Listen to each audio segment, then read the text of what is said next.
Bismillahirrahmanirrahim. Assalamualaikum warahmatullahi wabarakatuh.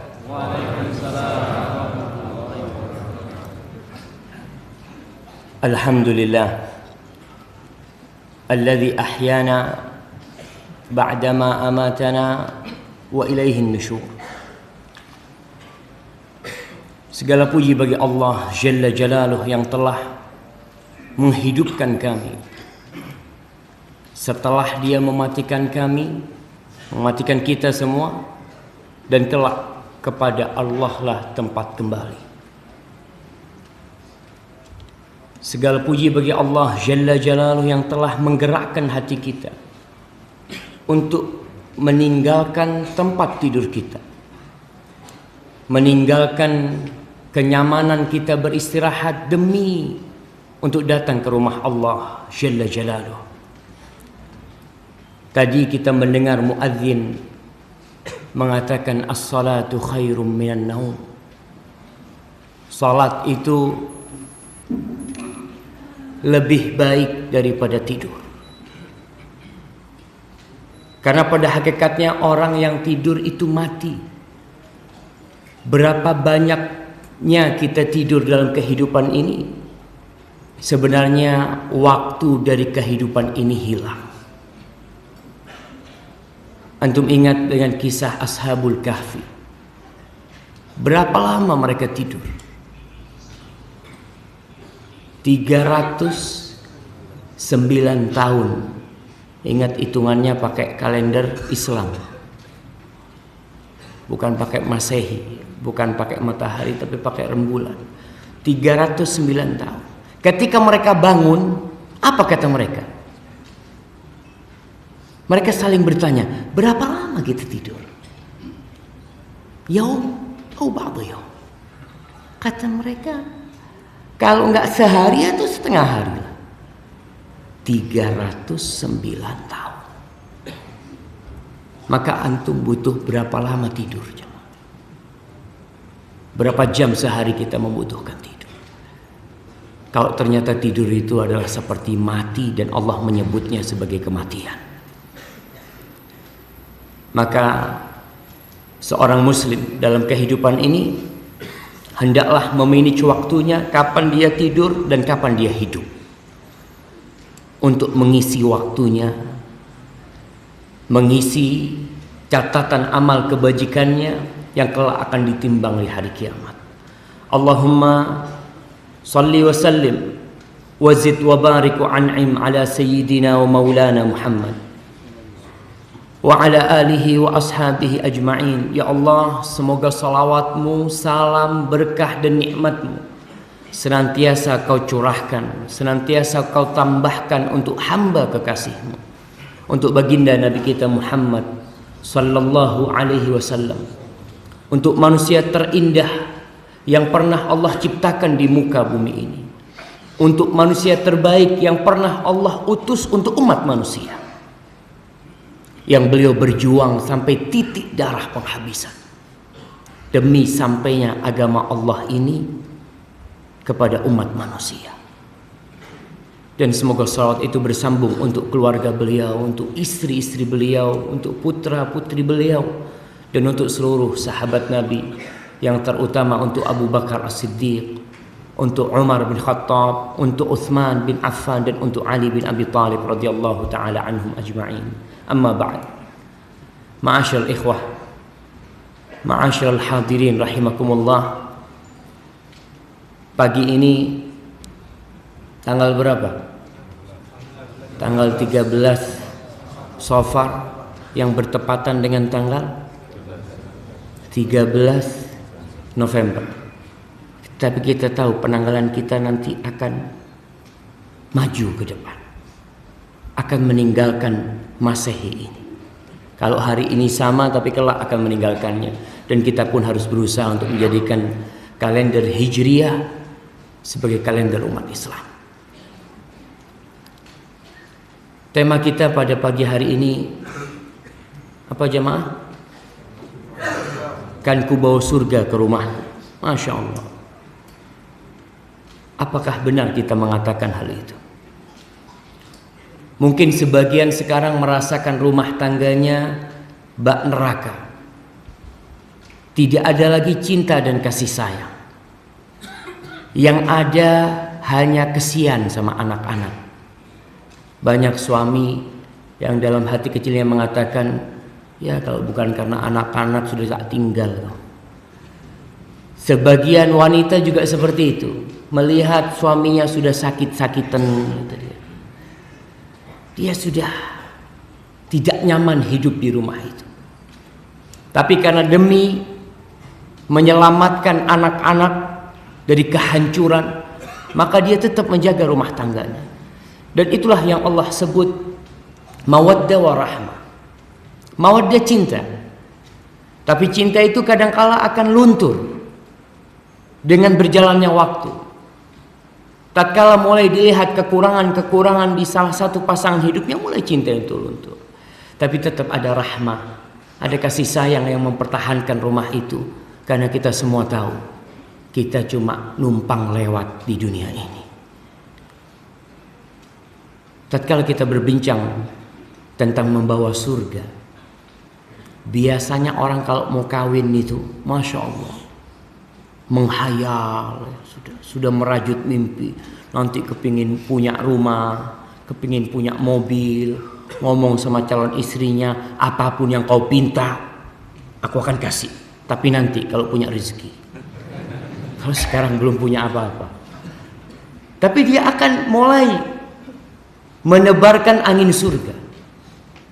Berpikir nanti kalau kita punya anak mau kemana ya, padahal belum punya anak, tapi mulai berpikir, aku kepingin kalau punya anak jadi dokter. Aku ingin kalau punya jadi anak jadi tentara. Mulai seperti itu. Apa yang dicari dalam kehidupan dunia ini? Surga. Nah, surga itu disediakan untuk orang-orang yang bertakwa. Uiddat lil muttaqin. Dan hari ini kita berada di Masjid Al-Muttaqin. Semoga Allah menjadikan kita orang-orang Al-Muttaqin yang bertakwa kepada Allah Subhanahu wa taala. Apakah bisa kita mendatangkan surga ke rumah kita yang luasnya seluas langit dan bumi, yang disediakan untuk orang-orang yang bertakwa? Sebagian orang sampai mati mobil aja nggak punya, Ustaz, kok bicara surga. Motor aja masih pakai bensin campuran. Ada yang campur dorong kadang-kadang seperti itu. Bisa insya Allah. Memang surga mahal, tapi semua orang insya Allah bisa mendatangkan surga itu. Seperti apa sih surga yang sedang kita pikirkan dan akan kita datangkan ke rumah kita? Di surat Fussilat ayat 31-32. Ingat nih, kita umatnya Nabi Muhammad SAW, kita harus balik kepada Al-Quranul Karim. Kitab pertama yang mengantarkan kepada surga adalah Al-Quranul Karim. Kadang-kala orang tanya, Ustadz, kitab apa yang paling bagus yang mengajarkan kepada berbakti kepada orang tua? Apa kitab yang paling bagus? Al-Quranul Karim. Orang bertanya, Ustadz, bagaimana supaya anak dagang ini selamat dari segala yang haram, supaya anak tidak masuk neraka gara-gara makan yang haram? Kitab apa yang paling bagus? Apa kitab yang paling bagus? Al-Quranul Karim. Orang udah banyak meninggalkan Al-Quranul Karim. Bahkan mereka tidak lagi perhatian kepada Al-Quran. Mahasiswa-mahasiswa yang belajar ekonomi, coba apakah ada dalam pelajaran ekonomi mereka surat Al-Baqarah? Padahal di situ tuh Allah sebutkan tentang bagaimana perdagangan yang diridhai oleh Allah Subhanahu wa taala. Di situ Allah sebutkan tentang bagaimana yang namanya cacat mencacat dalam perhutangan. Bagaimana yang namanya riba. Allah sebutkan dalam Al-Qur'anul Karim. Tapi apakah mereka yang belajar ekonomi kembali kepada Al-Qur'anul Karim? Enggak. Mereka baca kitab-kitab orang-orang barat, penulis-penulis yang tidak pernah beriman kepada Allah Jalla Jalaluhu dan Rasulullah sallallahu alaihi wasallam. Maka harapan kita, ana akan berusaha kalau menyebutkan ayat Quran, ana sebutkan ayatnya supaya antum pulang bisa buka. Oh, ini tadi yang dibacakan oleh Ustaz. Oh, ternyata ini yang Allah inginkan dari kita. Agar kita tidak cuma mendengar. Karena kita ini umat Iqra, jemaah. Yang pertama diturunkan itu Iqra, Masya Allah. Antum ingat Iqra turun itu dalam gua. Mungkin gelap gulita seperti ini. Allah mengatakan Iqra bismi rabbikal ladzi khalaq. Khalaqal insana min 'alaq. Iqra wa rabbukal akram. 2 kali Allah katakan Iqra. Iqra wa rabbukal akram alladzi 'allama bil qalam. 'Allama al insana ma lam ya'lam. Mengajarkan kepada manusia apa yang mereka tidak ketahui dengan pena, jamaah. Maka di sini kita seharusnya kembali kepada Al-Qur'anul Karim. Buka. Kalau perlu dicatat tuh. Karena pena itu salah satu sarana untuk menuntut ilmu. Yang semua umat sekarang dengan segala kemudahan yang Allah berikan. Dulu ulama kalau Imam Bukhari kalau mau nulis hadis, Masya Allah, dia harus ngidupin lampu minyaknya. Dia harus ambil penanya, dia buka tintanya. Capek mereka menulis, tapi barokah, jemaah. Sekarang pulpen murah, buku murah, tapi ternyata ilmu agama tidak diperhatikan oleh umat manusia. Allah mengatakan nahnu awliya'ukum fil hayatid dunya. Kita ni wali kalian. Aulia, kalau bicara aulia kita ingat dengan surat apa? Al-Maidah 51. Nah, ya ayyuhalladzina amanu la tattakhidul yahuda wan nasara awliya. Nah, jangan kau jadikan orang-orang Yahudi dan Nasrani aulia. Artinya aulia itu kekasih, pelindung, pemelihara, pemimpin. Banyak arti aulia. Allah katakan nahnu awliya'ukum fil hayatid dunya. Kita nih Allah Jalla Jalaluh yang menciptakan langit dan bumi. Dia itulah yang jadi wali kita dalam kehidupan dunia wa fil akhirah dan akhirat. Allah wali kita. Allah kekasih kita. Walakum fiha ma tashtahi anfusukum walakum fiha ma tad'un. Bagi kalian di surga itu kelak apa saja yang disukai oleh jiwa kalian. Allahu Akbar. Syahwat kita di dunia itu banyak halangan. Banyak hal yang dicinta oleh syahwat kita nggak boleh. Ini haram. Itu haram. Terus kapan jadi halal, Ustaz? Nanti. Antum tahu yang namanya tentara. Itu latihan terus. Apel pagi lari. Sore lari. Malam jam 9 lari. Kadang-kadang saya mikir lihat tentara malam lari. Ya Allah. Menyiksa diri mereka. Tapi mereka menyiksa diri untuk mendapatkan sesuatu yang mereka harapkan. Baru nanti ketika mereka sampai ke tingkat, ya ada yang mengatakan 7 bulan, 8 bulan dapat gaji. Setelah lelah, setelah capek dia akan mendapatkan nikmat. Di dunia pun banyak hal yang dibenci oleh jiwa kita, tapi itu jalan menuju surga. Rasulullah sallallahu alaihi wasallam mengatakan, "Huffatil jannah bil makari." Surga itu dibalut, diliputi dengan hal-hal yang dibenci oleh jiwa. Nih subuh datang ke masjid, seneng nggak jiwa kita? Sebagian orang mengatakan, "Hadza Ustaz Syafiq, kenapa kajiannya nggak jam 9?" gitu dia. Subuh-subuh orang lagi enak tidur suruh datang pengajian.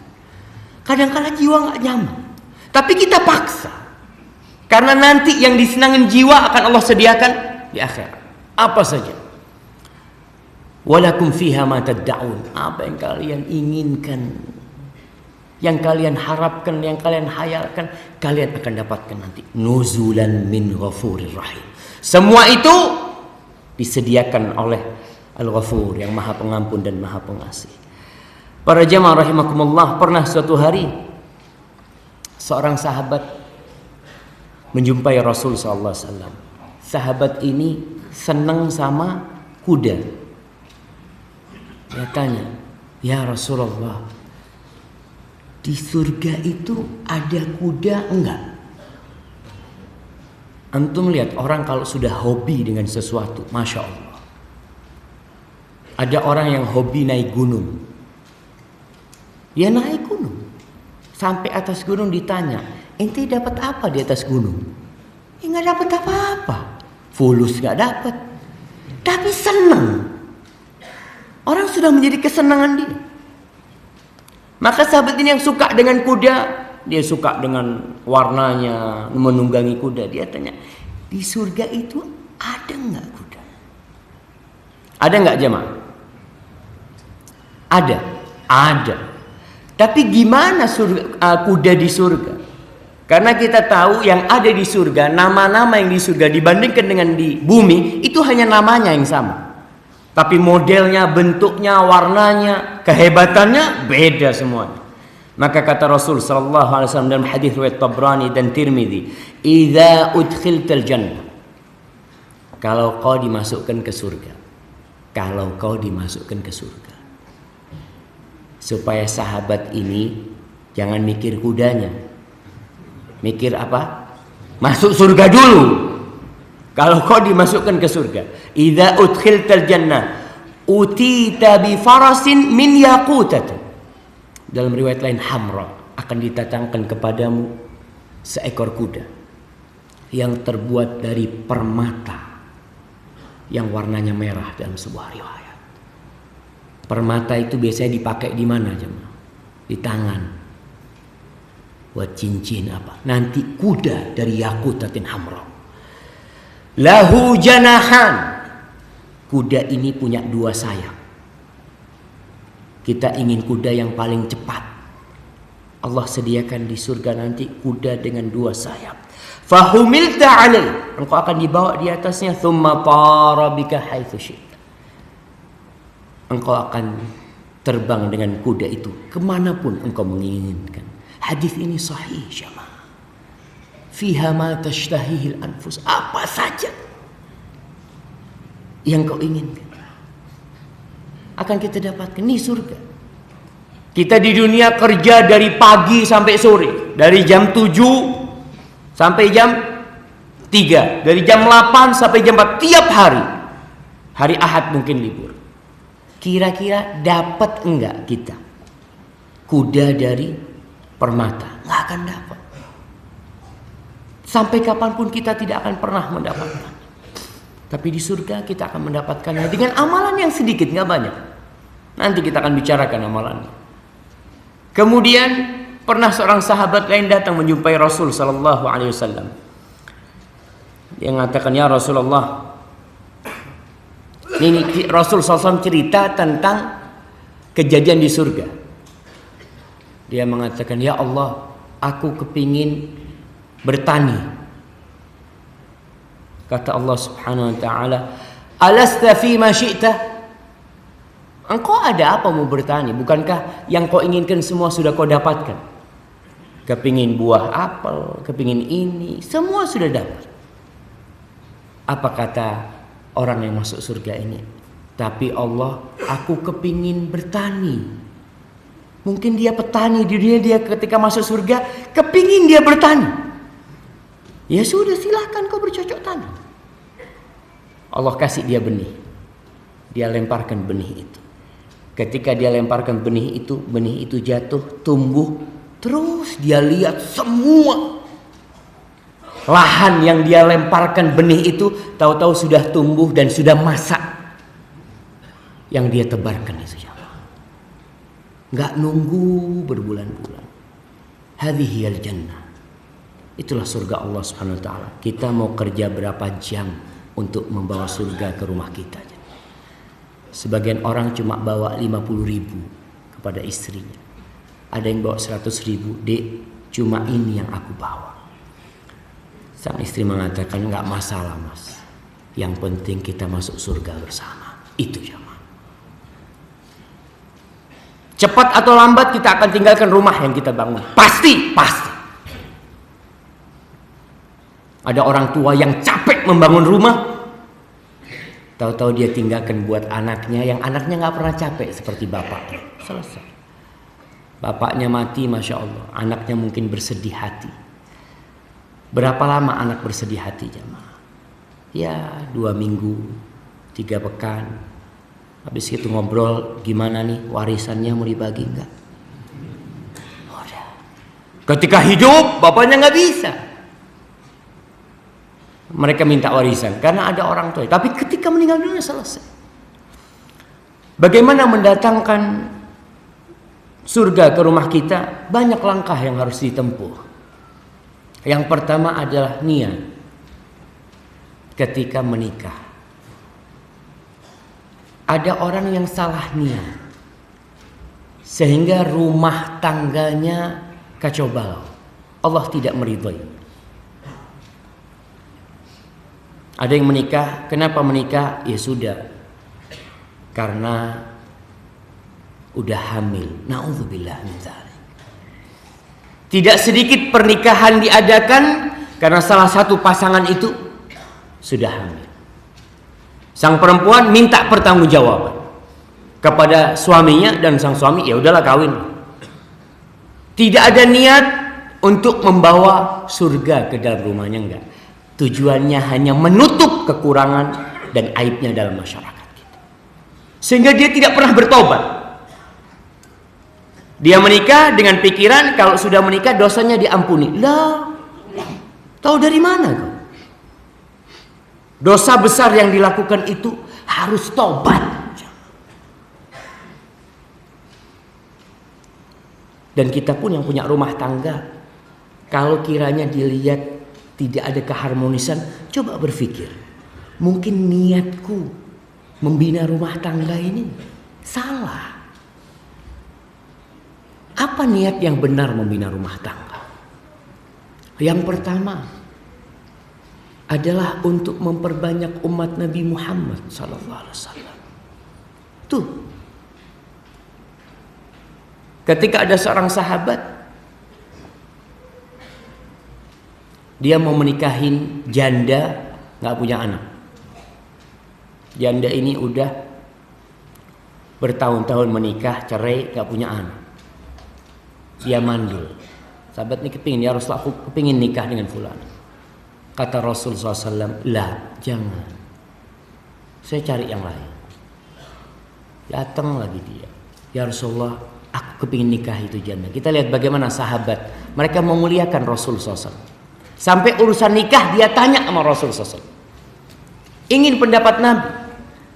Karena nikah ini salah satu momen yang sangat penting menentukan masa depan kita. Ketika dia datang mengharap Rasul sallallahu alaihi wasallam mengizinkan dia menikahi janda itu. Kata Rasul sallallahu alaihi wasallam, "Tazawwajul waludal wadud, fa inni mukatsir bikumul umam yaumil qiyamah." Kalian nikahilah wanita yang pengasih dan penyayang serta subur dia itu. Banyak anaknya. Karena aku akan berbangga-banggaan dengan banyaknya umatku pada hari kiamat. Maka di sini nih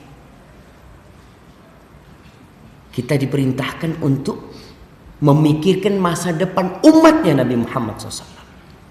Mungkin sebagian mengatakan aku nggak kawin nggak apa-apa, aku kepingin beribadah. Tapi kalau kau tidak menikah, umat Nabi Muhammad akan berkurang tentunya.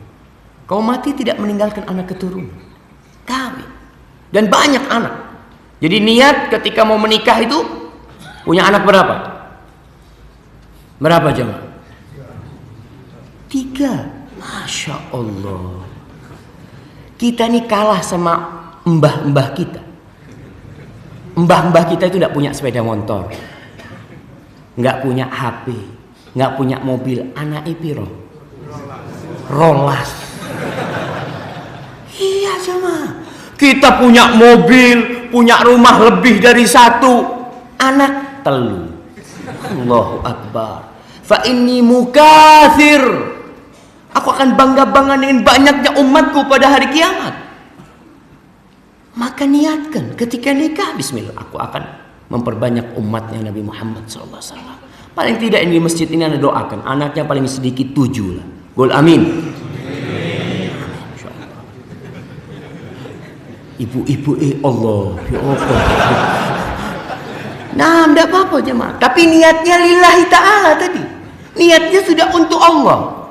Bukan untuk sekedar ya banyak-banyak anak gak diurusin nanti.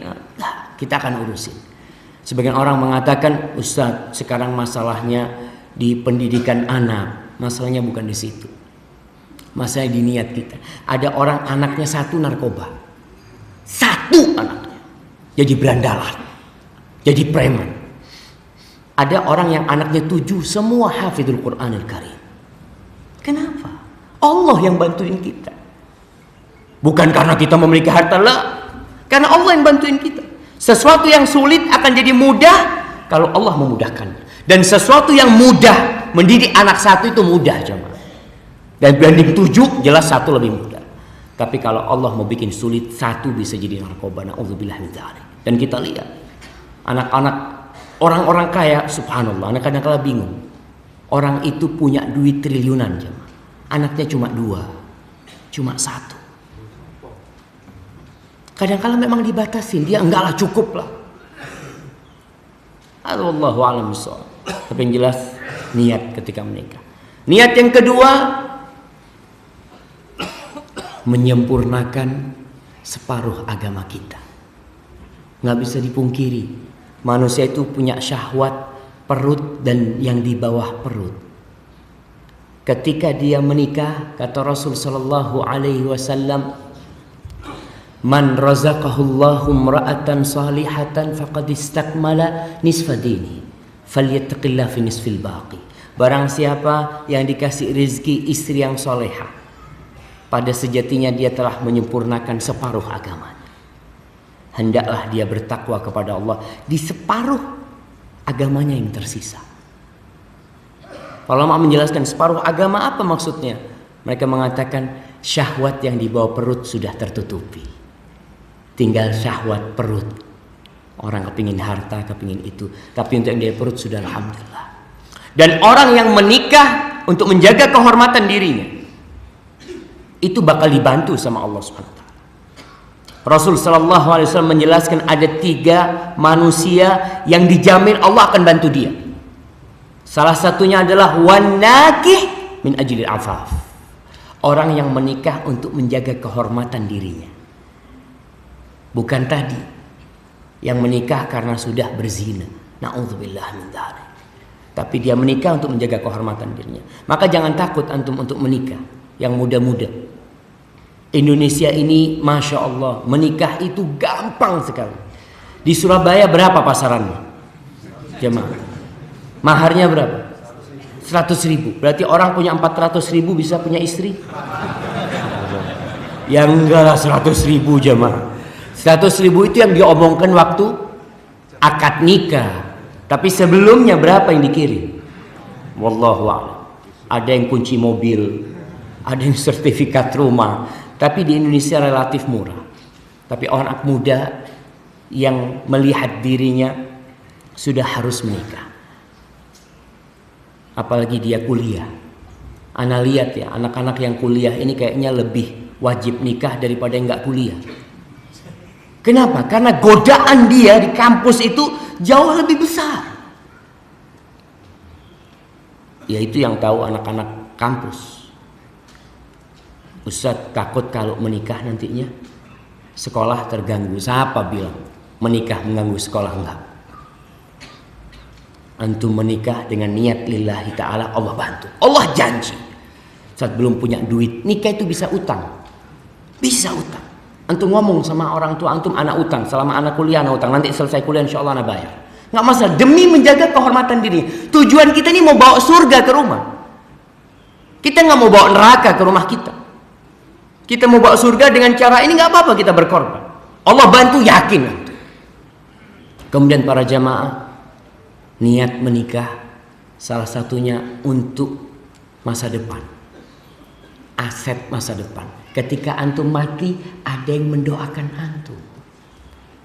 Ada yang mengatakan Rabbighfirli wali walidayya warhamhuma kama rabbayani shaghira. Ketika manusia mati, putus semua amalannya kecuali 3. Salah satunya awaladin sholihin yad'u lahu, anak soleh yang mendoakan. Kalau anak antum cuma 1, nggak soleh lagi, siapa yang doakan antum? Apa sama orang yang punya anak 7 sama yang punya anak 2? Doanya nggak sama. Yang punya anak 7 tentunya yang akan mendoakan dia lebih banyak daripada yang anaknya cuma 2. Maka perbaiki niat kita. Bisa nggak kita memperbaiki niat setelah punya cucu? Bisa.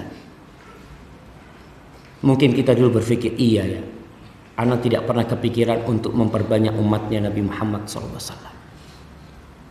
Ya bismillah. Sekarang niat untuk memperbanyak umatnya Nabi Muhammad SAW. Saat udah nenek-nenek, bisa punya anak nenek-nenek? Ya maaf. Bisa. Istrinya Nabi Zakaria itu sudah nenek-nenek. Istrinya Nabi Ibrahim sudah nenek-nenek, bahkan umurnya 90 tahun. Bisa punya anak? Bisa punya anak. Mau dicoba? Buktikan nanti di Mutakin, kita lihat di sini. Ada nenek punya anak. Amin, kita tunjukkan bahwasanya bisa. Sebagian orang berpikir wanita kalau umur 40 tahun sudah nggak bisa punya anak. Ya mungkin wanita sekarang yang mereka sudah tidak lagi bekerja, udah malas. Semuanya pakai telunjuk jari. Dulu nenek-nenek kita itu nyuci pakai tangan, ambil air di sumur, sehat mereka itu jemaah. Masya Allah, kalau tuh ketemu orang-orang di atas 70 tahun, mereka orang-orang yang Masya Allah. Di masjid ini antum ketemu itu ada banyak kelompok orang-orang yang sedikit, orang-orang yang tersisa, yang belum meninggal dunia. Karena umatnya Nabi Muhammad antara 60 sampai 70 umurnya. Yang di atas 70 antum melihat mereka sehat-sehat. Karena gaya hidup mereka dulu. Sekarang gaya hidup wanita itu udah dimanja semuanya. Khadijah radhiyallahu taala anha punya anak dari Rasul sallallahu alaihi wasallam setelah umur berapa? 40 tahun. Baru punya anak bersama Rasul sallallahu alaihi wasallam. Punya anak 4 yang hidup, ada 2 laki yang meninggal dunia. Itu setelah umur 40 tahun. Jadi kalau ada orang yang mengatakan 40 tahun nggak bisa punya anak, ya wallahu alam, mungkin memang tubuh dia yang tidak membantu dia untuk memiliki anak di masa itu.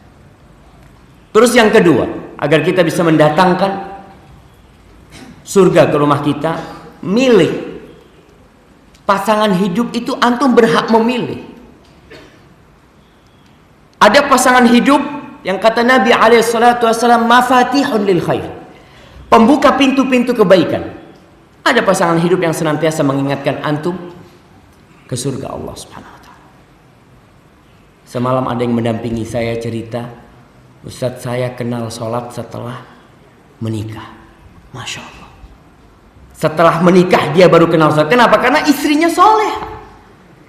Sebelum itu ya sholat semau dia. Maka kita pun harus menentukan pasangan hidup kita seperti apa yang kita inginkan. Kalau antum menginginkan pasangan hidup yang cantik, insya Allah antum dapat. Tapi ingat, kecantikan itu tidak lama. Sufyan ibn Uyainah pernah didatangi oleh seseorang. Dia mengatakan, wahai Syekh, kata dia, aku ini benar-benar merasa terhina di depan istriku sendiri.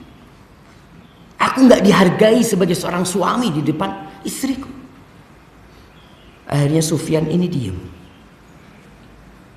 Terus dia mengatakan, mungkin engkau memilih istrimu itu karena dengan niatan supaya kehormatanmu semakin tinggi.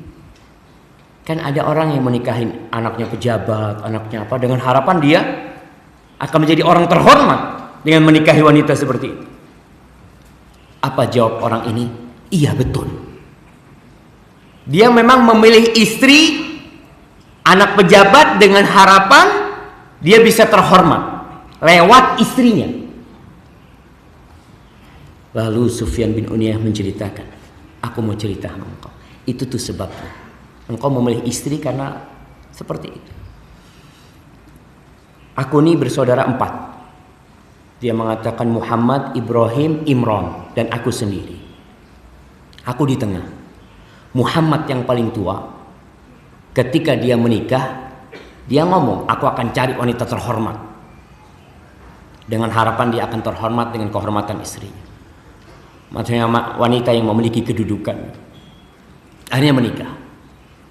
Setelah dia menikah, dia benar-benar hina di depan istrinya.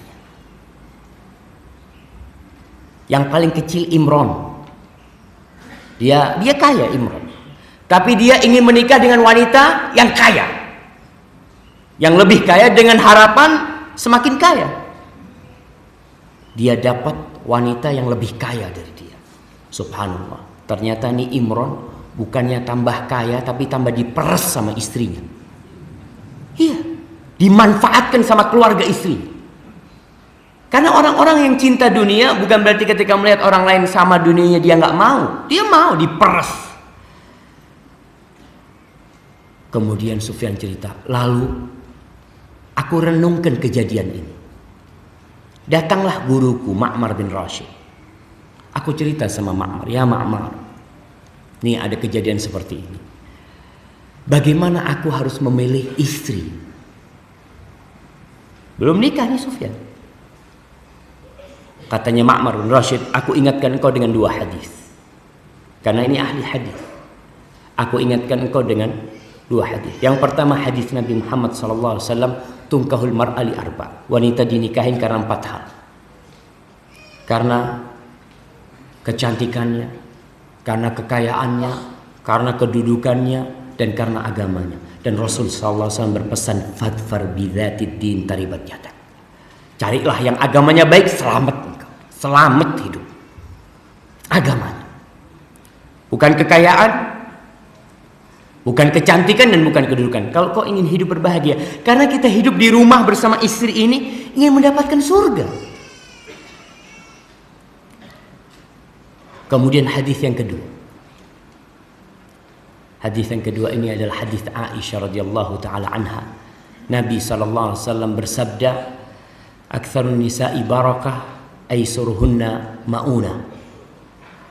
Wanita yang paling berkah itu yang paling sedikit maharnya. Biaya menikahnya itu sedikit. Itu yang berkah. Maka aku pun mencari wanita yang seperti itu dan aku sekarang hidup bahagia, kata Sufyan. Sekarang orang menikah 100 juta, 200 juta, ada yang 400 juta di kota-kota besar. Di Jakarta orang menikah, Allahu Akbar, 1M, 2M, dapat 4 bulan cerai. Antum lihat, artis-artis berapa biaya pernikahan mereka? Berapa lama cerai? Karena apa? Karena tadi tidak memilih pasangan hidup yang dianjurkan. Maka pilih jemaah, fadfar bidzatid din, cari yang agamanya baik. Maka anak-anak yang belum menikah nih, antum jangan melihat kepada kecantikan. Boleh kita melihat kepada wanita itu, tapi tetap yang menjadi ukuran adalah agamanya. Karena kalau hanya kecantikan, insya Allah antum akan bosan sama istri antum. Barang yang belum kita miliki, kita itu kepingin.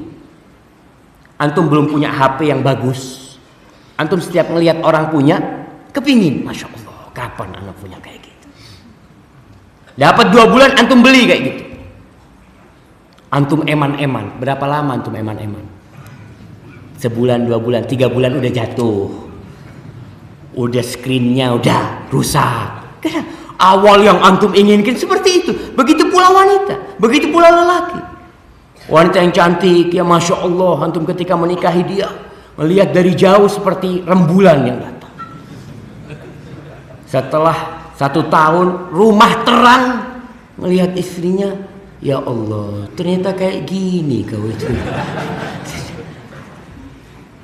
Karena manusia itu ada sifat bosan, dan kecantikan bisa ditambah apa enggak? Bisa ditambah. Wanita yang umur 30 nanti umur 50 tambah cantik. Nggak ono jemaah. Yang ada keriput, tambah tua, seperti itu. Tapi kalau kita memilih karena agamanya, insya Allah surga. Setiap kali kita melihat istri kita mengajarkan Al-Quran kepada anak kita, ya Allah, ya Allah. Kita masuk rumah, dibukain pintu sama istrinya, Masya Allah. Itu istri yang soleha. Tapi kalau istri yang mungkin merasa dia lebih tinggi di atas suaminya, dia akan sombong. Dia akan ngomong sama suaminya, kau itu bersyukur dapat orang kayak aku. Kau itu jelek. Iya, karena tahu memang jelek dia, mungkin dia. Karena dia menikahnya tadi tidak memilih yang sesuai dengan hukum syariat. Kemudian para jamaah, saat walimah ini juga menentukan. Walimah itu harus sesuai dengan aturan, sesuai dengan syariat. Tradisi itu boleh selama tidak bertentangan dengan syariat. Karena kita umatnya Rasul Sallallahu Alaihi Wasallam, kita punya Al-Quran dan punya Sunnah, itu ukurannya. Tradisi yang tidak bertentangan, tafadhal. Banyak orang-orang yang pernikahannya tidak sesuai dengan syariat. Laki perempuan bercampur baur di situ, nanggap penyanyi dangdut, penari ular, iya, sebagian orang itu pernikahan. Gimana sih? Kau ketika resepsi atau acara pernikahan ditulis mohon doa restu. Apakah yang seperti ini direstui oleh Allah Subhanahu wa taala? Kita perlu bertanya dan kita perlu perbaiki kalau memang ternyata nggak sesuai, Ustaz ya. Bagaimana yang sesuai dengan sunnah? Di sini kita dituntut belajar. Muslim, umat Muhammad belajar. Syahadatnya asyhadu an la ilaha illallah wa asyhadu anna Muhammadar Rasulullah. Konsekuensi kita mengatakan bahwa Nabi Muhammad Sallallahu Alaihi Wasallam sebagai utusan Allah, kita tidak boleh beribadah kecuali dengan syariatnya Nabi Muhammad SAW. Walimah termasuk yang diperintahkan oleh Nabi SAW sesuai dengan syariat. Di antara yang sering dilanggar oleh masyarakat adalah masalah undangan. Biasanya kalau orang kaya yang diundang cuma orang kaya. Kata Rasul Sallallahu Alaihi Wasallam, syarrut ta'am ta'amul walimah, yud'a ilaiha man ya'baha wa yumna'aha man ya'tiha. Seburuk-buruknya makanan itu makanan walimah, yang diundang orang-orang kaya, yang miskin tidak diundang. Bahasa Nabi tidak mengatakan orang kaya, tapi Nabi mengatakan yud'a ilaiha man ya'baha. Diundang orang yang sama makanan itu sudah nggak suka, mungkin dia sudah belengar. Dia biasa makan enak, makan kambing udah biasa, dan yang kepingin datang nggak boleh datang. Maka kita harus rubah. Ketika kita mengadakan walimah nikah, kita undang tukang-tukang beca, kita undang tetangga-tetangga kita yang miskin. Karena terus terang gaya hidup sekarang itu dibikin kita jauh dari orang miskin. Padahal wasiat Rasul Sallallahu Alaihi Wasallam kepada para sahabatnya, para Abu Dzar radhiyallahu taala anhu, di antara wasiatnya adalah wa usani bihubbil masakin waddunu minhum. Aku dikasih wasiat oleh Nabi alaihi salatu wassalam untuk cinta kepada orang miskin, cinta dan dekat sama mereka. Kita lebih suka dekat sama orang kaya, dan perumahan yang ada dibikin orang miskin di luar komplek. Kita nggak bertetanggaan dengan orang miskin. Yang kita lihat cuma orang-orang kaya. Ketika walimah pun yang kaya kita undang, karena ada tembok dinding yang membatasi antara orang kaya sama orang miskin. Wah, antum harus rubah. Datangnya antum orang-orang miskin, datang. Ustaz, gimana Ustaz? Gak enak sama yang kaya-kaya. Antum bikin walimah khusus. Walimah itu nggak sehari, boleh antum walimah 7 hari. Boleh. Nah, orang yang kaya fadhal. Hari ini jamaah Masjid Al-Muttaqin, yuk walimah ke rumah anak. Walimah itu sekarang ini aja walimah yang agak ribet jemaah. Harus bikin undangan, ya. Undangannya, harga undangannya 10.000. Ditaruh kemana undangannya itu jemaah? Tempat sampah. Makanya bagi yang mau menikah, kalau bikin undangan mahal, bikin undangan yang kira-kira undangan itu nggak dibuang. Antum bikin undangan di Hisnul Muslim, zikir pagi sore, undangannya di situ. Iya, nggak akan dibuang sama orang. Tapi kalau antum bikin di kertas yang bagus dengan tinta emas, tetap tempatnya di sampah. Antum berusaha supaya kita diridhoin Allah. Kita minta keridhaan Allah buat anak kita. Antum bikin undangan di kalender. Bisa kan? Ada kalender kecil yang ditaruh di mana? Di meja. Antum bikin undangan, bikin kalender hijriah. Taruh di situ undangan. Sehingga orang yang melihat undangan itu ingat terus sama antum. Dia akan mendoakan, ya Allah, ini waktu walimahnya fulan, mudah-mudahan barokah. Mudah-mudahan keluarganya harmonis.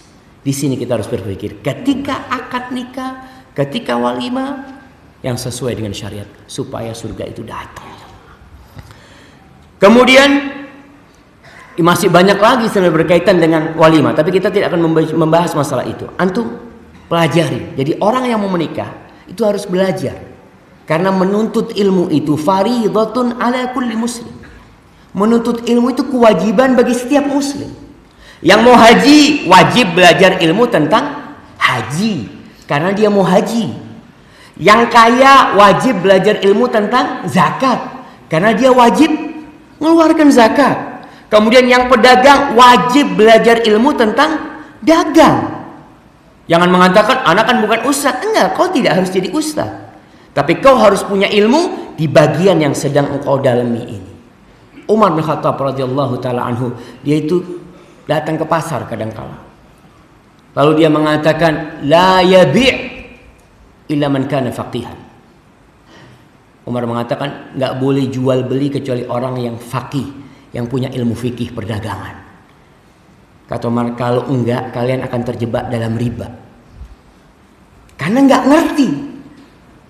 Ada orang yang ilmu dagangnya yang penting ridho sama ridho.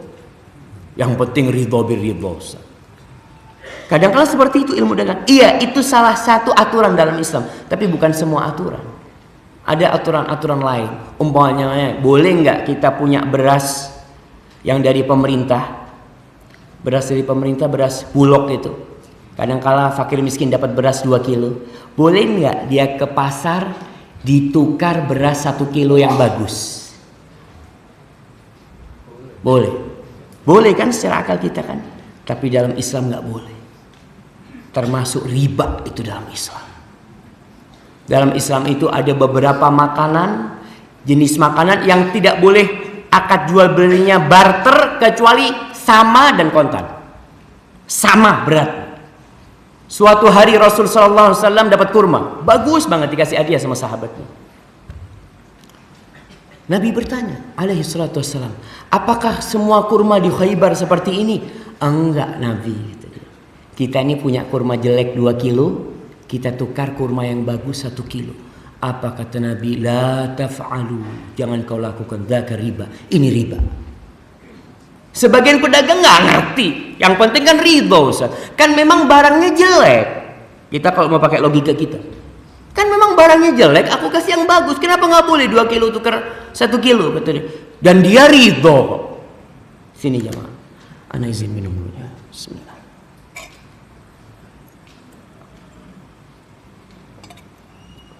Alhamdulillah. Maka di sini kenapa kita perlu tahu belajar. Ketika orang mau walimah, mau menikahkan anaknya, mulai dia belajar. Datang ke Ustadz. Ustadz, tolong tunjukkan kepada kami bagaimana pernikahan yang sesuai dengan keinginan Allah dan keinginan Rasul. Saya kepingin, Ustadz. Masya Allah.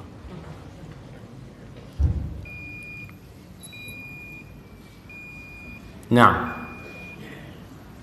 apa disuruh berhenti Ustadznya? Jadi tanda kalau sudah cukup.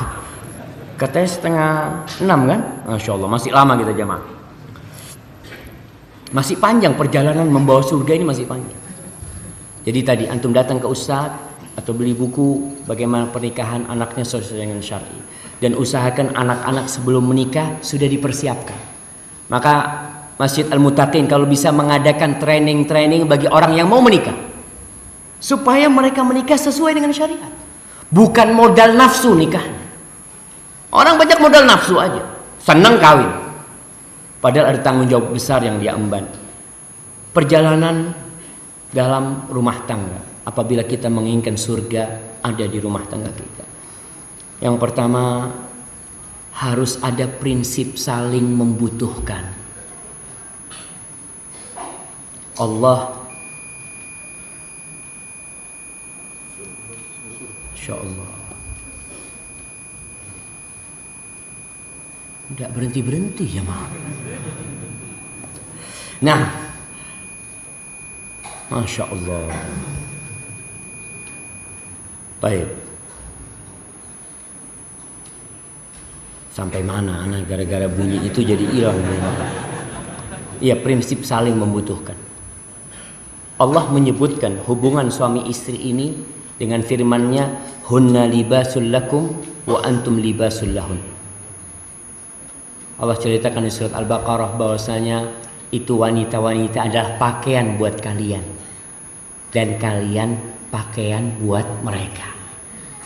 Prinsip ini harus ada di rumah tangga, saling membutuhkan. Karena kalau salah satu di antara kedua orang ini merasa tidak butuh, itu perjalanan rumah tangga biasanya sudah mulai akan kacau. Suami mengatakan kepada istrinya, aku ini sebenarnya nggak butuh sama engkau. Si istri juga mengatakan seperti itu, mas sebenarnya aku nggak butuh sama engkau. Banyak lelaki-lelaki yang menunggu aku. Na'udzubillah min dzalik. Tapi asas saling membutuhkan. Orang kalau sudah saling membutuhkan, ya sudah. Banyak orang bekerja di Saudi. Ketika saya ke Madinah, saya tanya, Pak, betah di sini, Pak? Ya enggak, Ustaz. Tapi karena butuh. Dia bertahan. Ada yang sampai 20 tahun di Madinah kerja. Kita tanya betah, nggak betah jamaah. Tapi apa yang membuat dia bertahan? Butuh. Kita pun seperti itu, kerja di sebuah tempat. Padahal kita nggak suka kerja di tempat itu. Tapi karena asasnya saling membutuhkan, ya sudahlah, bismillah. Rumah tangga kalau punya asas seperti ini, insya Allah awet. Biasanya wanita-wanita yang bekerja, wanita-wanita karir ini, ada perasaan tidak butuh sama suaminya. Makanya akan lebih mudah minta cerai daripada wanita yang gak bekerja. Kalau ibu rumah tangga itu mau minta cerai, mikir. Kata dia, aduh. Kata dia, alhamdulillah lah, gak apa-apa dapat suami kayak gini. Mudah-mudahan iso di rumah. Iya, karena dia butuh. Tapi wanita yang bekerja, kadang-kala mau diajak sama suaminya kepada jalan yang benar, itu nolak. Karena dia merasa, subhanallah, gajiku lebih tinggi daripada gajimu. Aku nggak bersuami, kau pun bisa hidup. Dan kadang-kala orang tua ini salah mendidik anaknya.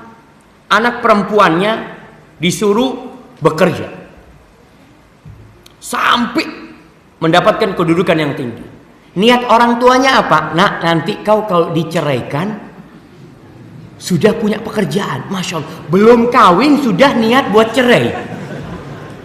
Iya, itu kadang-kadang ada di orang tua. Rusak akhirnya rumah tangga. Kita yang menyiapkan anak kita untuk merusak rumah tangganya sendiri. Sehingga kadang-kadang ketika sudah menikah, suaminya cukup, si suaminya ngomong, Dik, kau berhenti kerja, Dik ya. Kata dia, kepingin istri berhenti, tapi siapa yang melarang? Orang tuanya itu perempuan melarang. Padahal ketika terjadi akad nikah nih, ketika orang tua mengatakan kepada menantu lelakinya, zawwajtuka wa ankahtuka makhtubataka binti bimahar sekian, lalu sang menantu mengatakan qabiltu nikaha wa tazwijaha bil mahril madhkur, itu terjadi peralihan tanggung jawab. Enggak boleh orang tua intervensi di rumah tangga anaknya. Engkau sudah menikahkan dia dengan lelaki itu, sudah menjadi tanggung jawab dia. Sebagian orang tua marah sama anaknya, anak perempuannya, ketika nggak nurut sama bapaknya. Kenapa ketika menikah yang jadi komandan suami? Karena kalau komandannya ada dua, suami dan bapaknya, bagaimana dia akan hidup? Bapak kepingin ke barat, suami kepingin ke timur. Si anak akan bingung, siapa yang aku harus taati? Maka Allah jadikan suami itu surga dan nerakanya wanita. Maka orang tua tidak boleh intervensi. Kalau orang tua nggak kepingin anaknya itu patuh kepada suaminya, jangan dikawinkan. Ya, sudah, kalian bawa nih. Dan ini juga yang menyebabkan terjadinya perceraian. Campur tangan pihak luar yang merusak rumah tangga anaknya. Si anak ini, ya insya Allah, kalau prinsip saling membutuhkan ada di antara mereka, Allahu Akbar, dia akan menjaga dengan semua kondisi. Maka tolong jamaah, orang tua jangan campur tangan di rumah tangga. Kemudian saling berterima kasih. Ini kita tahu bahwasanya salah satu godaan setan yang paling berat adalah membuat orang tidak bersyukur. Setan bersumpah, qala rabbi fabima aghwaytani, sampai ya Allah karena engkau sudah menghukum sesat bagiku, la atiyannahum min baini aydihim, aku akan goda manusia dari depan mereka, dari belakang mereka, dari kanan mereka, dari kiri mereka. Lalu syaitan mengatakan wala tajidu aktsarahum syakirin, dan engkau akan mendapati kebanyakan manusia itu tidak bersyukur. Orang yang bersyukur di surga. Nah, dan Rasul sallallahu alaihi wasallam menceritakan sangat menakjubkan urusan orang mukmin. Orang mukmin itu kalau dapat nikmat bersyukur. Di sini rumah tangga kita kadangkala kering dari rasa terima kasih satu sama lain. Ada suami-suami yang tidak pernah terima kasih sama istri. Tiap hari istrinya menyuguhkan makanan. Rawon. Allah, ini kurang nih garamnya nih. Insyaallah. Oh iya mas, ambilkan garam. Nggak pernah ngomong jazakillah khair, makasih banyak istriku. Jarang kita mengatakan. Kalau di warung kita ngomong terima kasih. Apalagi yang nganterkan, masya Allah, datang, masya Allah, makasih mbak ya, masya Allah, makasih mbak. Istrinya nggak pernah makasih. Ini penyakit jemaah. Maka tolong ucapkan terima kasih. Rasul sallallahu alaihi wasallam mengatakan man sana'a ilaikum ma'rufan fakafi'u. Barang siapa yang berbuat baik kepada kalian, balas kebaikannya. Balas kebaikan. Memang istri kita ini melaksanakan kewajiban dia. Dan sebagian orang berpikir kalau melaksanakan kewajiban ya nggak harus terima kasih sama dia. Ini pernyataan yang salah. Ada sebuah ucapan bahasa Arab, kalau orang ngomong syukron, ada yang menjawab la syukra alal wajib. Tidak ada syukur atas sesuatu yang wajib. Ini pernyataan dikritisi oleh para ulama, nggak tepat. Yang wajib pun harus kita syukuri. Dia melaksanakan kewajiban, kita harus terima kasih sama dia. Menghormati tamu wajib nggak? Wajib. Apa kita nggak bilang terima kasih sama orang yang menghormati?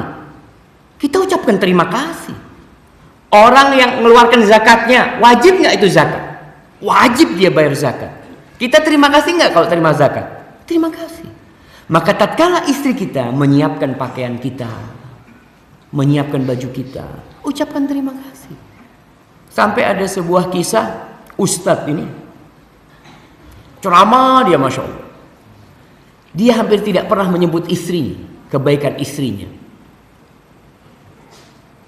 Suatu hari pakaian untuk ceramah nggak disiapkan sama istrinya. Dia mau berangkat ceramah, lu kata dia mana bajunya, kata dia ini itu, kata dia nggak disetrika sama dia, nggak diapain. Dia ngomong, mas kau itu selama ini gak pernah nyebut aku baik mas, kata dia. Ya Allah, dia baru sadar. Dia ini bisa seperti ini, bisa keluar rumah dengan baju yang sudah setrika. Siapa? Pembantu Ustaz. Ada yang istrinya tidak meladeni suaminya. Semuanya pembantu. Bikin kopi, pembantu. Bikin teh, pembantu. Akhirnya syukronnya buat siapa? Pembantu. Maka ibu-ibu harus ada sesuatu yang khusus buat suaminya, ibu-ibu yang mengerjakan. Ibu-ibu yang mengerjakan. Supaya suami ini ingat kalau keluar rumah, dia makan enak di luar rumah, Dia ngomong sama sahibnya, Masya Allah, nih rawon enak, tapi inti kalau tahu rawonnya pembantu anak, pembantunya yang disebut, jangan.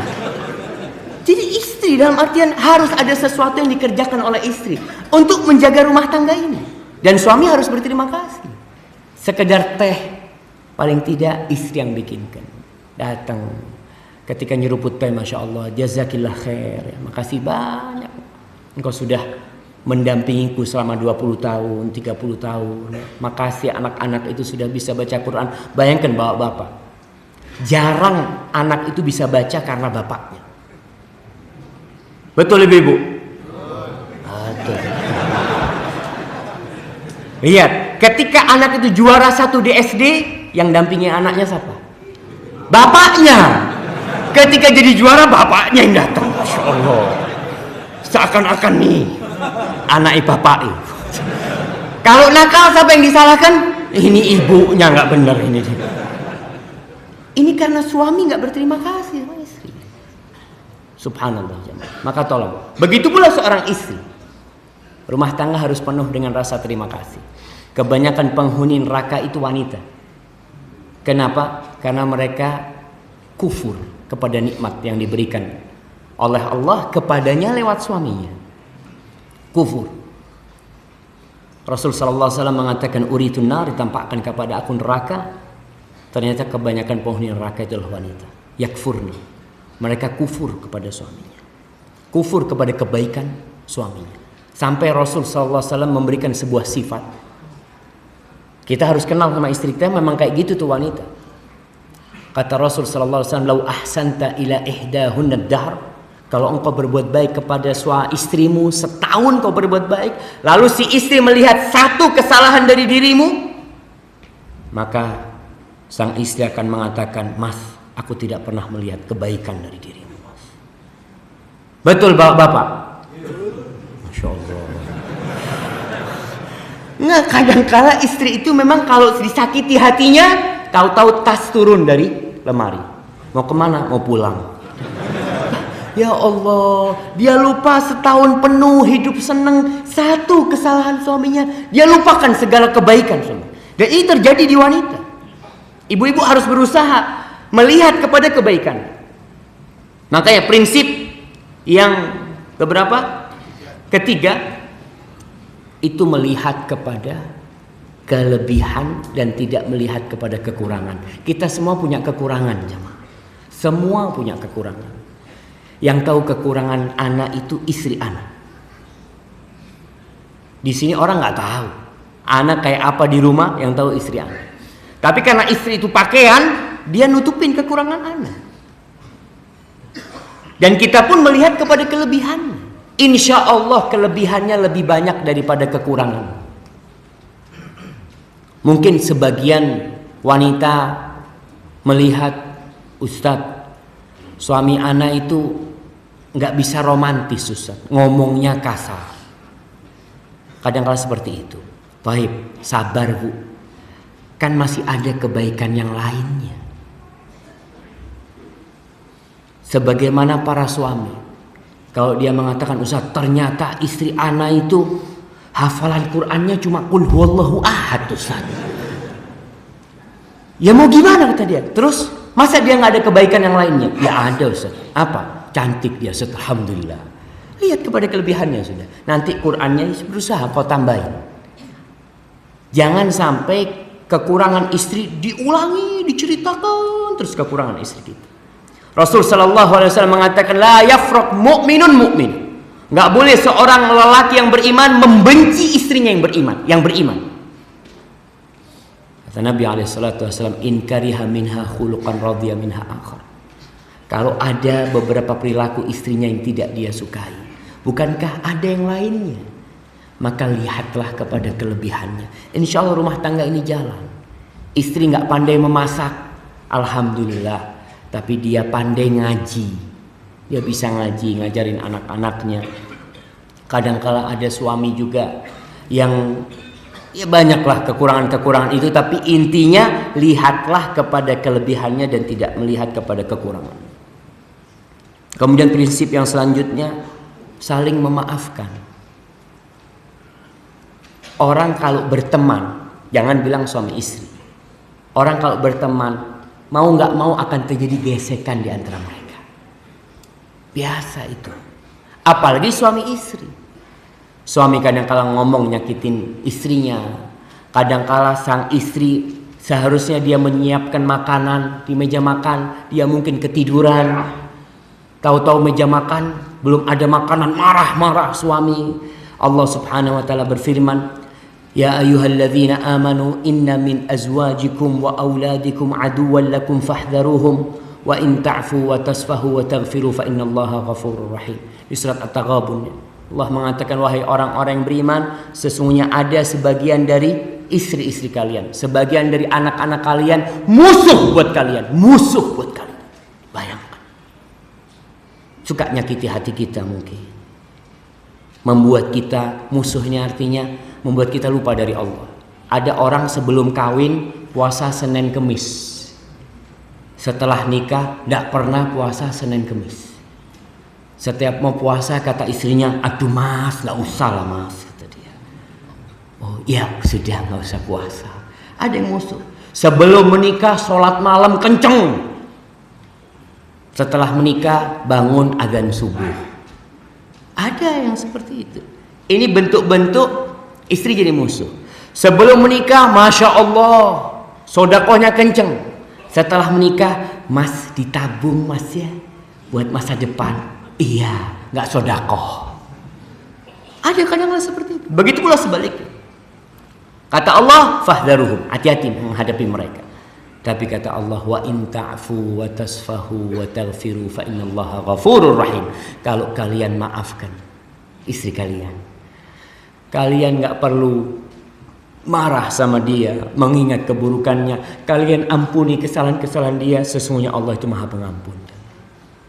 Maka saling memaafkan. Istri pun seperti itu, memaafkan kesalahan suaminya. Kadang-kala istri kalau mendapati suaminya melakukan kesalahan, dia mengatakan, mas aku tidak memaafkan kesalahanmu yang itu mas. Sampai kapan? Kalau seperti ini, rumah tangga udah gak enak jemaah. Istri ketika melihat suaminya, siapa yang tidak berbuat salah? Semua pernah berbuat salah. Suaminya datang melayani sudah tidak dengan hati. Dik, kenapa dik? Aku lihat ada SMS perempuan ke HP-mu. SMS yang mana kata dia? Kata dia, tadi malam aku bongkar HP-mu itu. Masya Allah. Ada istri-istri yang kerjaannya kalau suaminya tidur, dia mengendap-endap. Kadang-kala sekarang kan HP sudah pakai apa? Sidik jari. Suaminya tidur diambil tangannya. Ya bongkar. Jamaah, Allahu Akbar, jamaah. Mungkin itu jangan jamaah. Kadang-kala ada SMS salah masuk. Ada kadang-kala. Berapa sering kita dapat SMS, tolong isi pulsa, anakmu sakit. Apa sering kita kayak gitu. Dan bisa jadi ada SMS perempuan yang nggak benar yang masuk. Dan suami tidak pernah menggubris. Tapi gara-gara istri buka HP-nya suami, rusak rumah tangga. Kadang-kala pagi biasanya istri tersenyum ngasih teh. Ini cemberut dia. Oh no opo. Sang suami gak tahu apa-apa. Maka saling memaafkan. Kalau ada kesalahan saling memaafkan, rumah tangga akan terus jalan. Kemudian saling menutupi. Tujuan tembok rumah kita itu, salah satu tujuannya adalah untuk menutupi segala kekurangan yang di dalam. Gak perlu tetangga itu tahu tentang kesalahan suami. Gak perlu bapak-bapak cerita tentang kesalahan istri. Cukup di tembok itu. Dan tidak perlu orang tua tahu. Selama masih bisa diperbaikin, lanjutkan. Karena orang tua itu sayang sama kita. Kalau anak umpamanya ngomong sama abah ibu anak, Umi, ternyata istri anak itu kayak gini. Mungkin sang ibu mengatakan, ya sudahlah kau cari yang lainnya.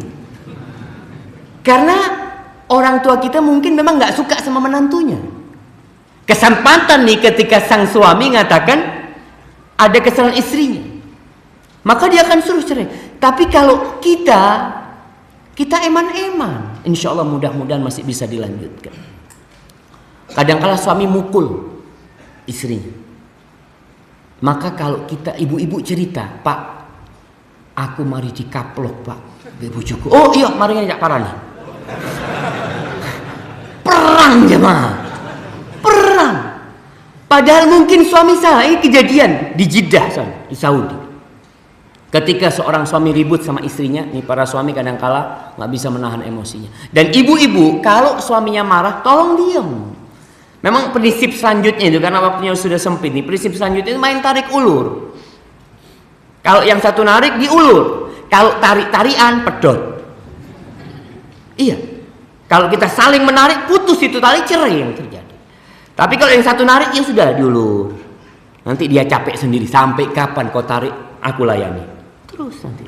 Ketika dia capek, kita yang tarik.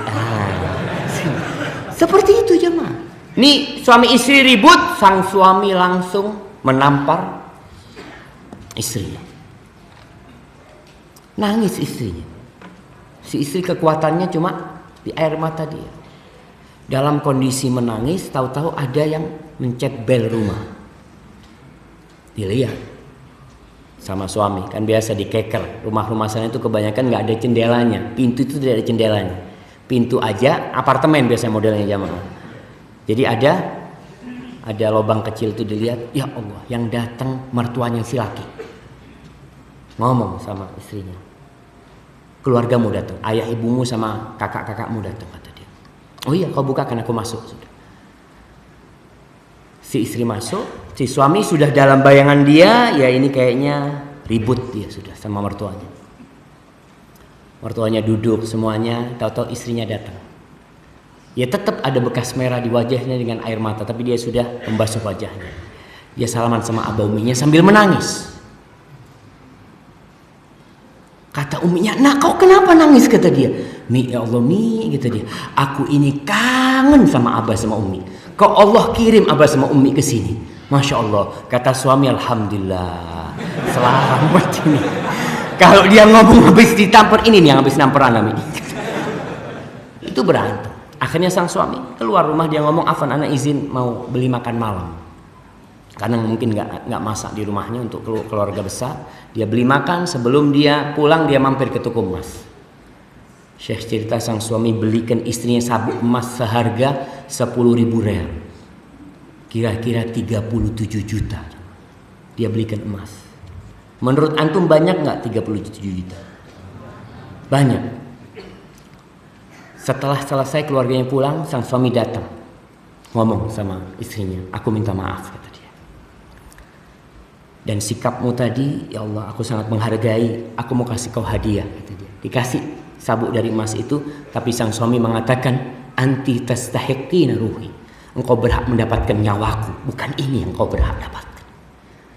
Karena rumah tangganya diselamatkan, jamaah. Kalau mereka saling menutupi, selesai. Maka jangan sampai istri itu sering curhat sama orang tuanya. Kalau harus curhat sama orang yang berilmu. Tanya sama ustaz. Maka Hind binti Utbah ketika dia mau mengadukan Abu Sufyan, dia nggak datang ke orang tuanya. Sahabat-sahabat wanita ketika mau mengadukan suaminya, mereka datangnya kepada Rasul Shallallahu Alaihi Wasallam. Tanya, nih seperti ini nih kondisi rumah tangga, gimana Rasul Shallallahu Alaihi Wasallam? Soalnya kalau orang tua itu sangat cinta sama anaknya. Sehingga masalah sekecil menyakiti anaknya, dia kan udah cerai aja. Udah. Dan terjadi jemaah, terjadi. Beberapa teman ya Allah, itu dibawa lari sama orang tuanya. Padahal si anak masih cinta. Sampai ada satu perempuan telepon anak ini telepon hampir 45 menit. Sampai anak capek kuping anak panas. Dia nyeritakan, "Ustaz, suami anak kayak gini. Dia ceritakan suaminya. Terakhir anak tanya sama dia, "Engkau masih seneng gak sama suamimu?" "Masih, Ustaz. Alhamdulillah. Bismillah. Masih banyak kebaikan suamimu," kata dia. "Sudah, kau lanjutkan." Tahu Ustaz Afan, Ustaz, Umi mau ngomong, ibunya mau ngomong. Ini ibunya janda, ibunya ngomong. "Ustaz, masa suami kayak gini perlu dilanjutkan, Ustaz?" kata dia. Dia itu tidak menghargai, tidak menghormati, macam-macam. Si ibu kan memang nggak suka sama menantunya, tapi si anak ini masih cinta sama suaminya. Dia nggak mau jadi janda lagi. Kesalahan suaminya itu masih bisa diterima, bukan kesalahan yang fatal. Maka anak katakan ini nih, gara-gara anak itu curhat sama orang tua kayak gini. Karena orang tua berapa udah cerai aja lah. Lebih baik jadi janda daripada menikah dengan seperti itu. Maka para jamaah, itu yang perlu kita perhatikan. Tinggal 3 menit. Prinsip selanjutnya itu saling mengingatkan. Mengingatkan kebaikan. Watawasau bil haq, watawasau bis sabr. Istri ngelihat suaminya dengar azan masih nonton TV, dibisiin, "Mas, wis azan." Iya, mengingat. Oh iya, mungkin dia lupa. Kadang-kala kan melihat sesuatu, nonton berita atau apa, kenyamanan sampai nggak terdengar itu azan, diingatkan. Begitu pula seorang suami. Kadang-kala wanita di rumah itu lebih mementingkan pekerjaan rumah daripada sholat. Dia itu bersih-bersih, nggak mau sholat kecuali kalau rumahnya sudah bersih semuanya. Azan duhur ditinggalkan. Masih nyapu ini itu. Setelah azan anak pulang sekolah, disiapkan, disuapin makan sampai kadang-kala 1:30 baru sholat. Maka suami harus mengingatkan ketika azan, mamanya, istriku, kau tinggalkan semua pekerjaan, sholat. Tinggal, nggak enak bang, sudah bismillah, nggak enakan, matiin kompornya, sapunya ditinggal, menghadap Allah. Semua pekerjaan itu akan terselesaikan kalau Allah membantu kita. Maka ingatkan istri kita dengan telepon, sholat duha umpamanya, sang suami di tempat kerja, telepon istrinya, "Dek, sudah duha apa belum?" Mengingatkan. Istrinya melakukan sesuatu yang haram, diingatkan. Istrinya tidak pakai kerudung, "Dek, pakailah kerudung." Semualah saling mengingat tentang agama Allah ini. Kemudian jangan membawa yang haram ke dalam rumah tangga. Jangan sampai bawa yang halal. Karena kalau kita bawa yang haram ke rumah kita besar tapi dari yang haram. Mobil kita dari yang haram. Makanan kita dari yang haram. Maka neraka bakal menjadi tempat kita. Rasulullah SAW mengatakan, "Ayyuma lahmin nabata min suh fannaru aula bihi." Daging mana saja yang tumbuh dari harta yang haram, maka neraka yang pantas bagi dia. Kemudian mendidik anak dengan benar. Mudah-mudahan nanti pada kesempatan yang akan datang kita bisa lanjutkan bagaimana kita mendidik anak-anak kita, membuat rumah tangga kita menjadi rumah tangga yang islami, yang kelak bisa mengantarkan ke surga Allah Subhanahu wa taala. Hadza wallahu a'lam bissawab. Sallallahu ala nabiyyina Muhammad wa ala alihi wa sahbihi wasallam. Kal huda wat tuqa wal afaf wal ghina. Rabbana hab lana min azwajina wa dhurriyyatina qurrata a'yun waj'alna lil muttaqina imama. Allahumma inna nas'aluka qalban syakiran wa lisanan dhakiran wa zawjatin salihatin yu'innana ala dhikrika wa syukrika wa husni ibadatik. Rabbana zalamna anfusana wa illam taghfir lana wa tarhamna lanakunanna minal khasirin. Allahumma aslih waliya amrina wa ulata umuril muslimin. Ya Allah, perbaikilah pemimpin-pemimpin kami dan perbaikilah semua pejabat-pejabat yang mendampingi dia. Berikan petunjuk-Mu kepada mereka. Jagalah mereka dari segala godaan syaitan. Rabbana atina fid dunya hasanah wa fil akhirati hasanah wa qina adzaban nar. Wa sallallahu ala nabiyyina Muhammadin wa ala alihi wa sahbihi wasallam. Wassalamu alaikum warahmatullahi wabarakatuh.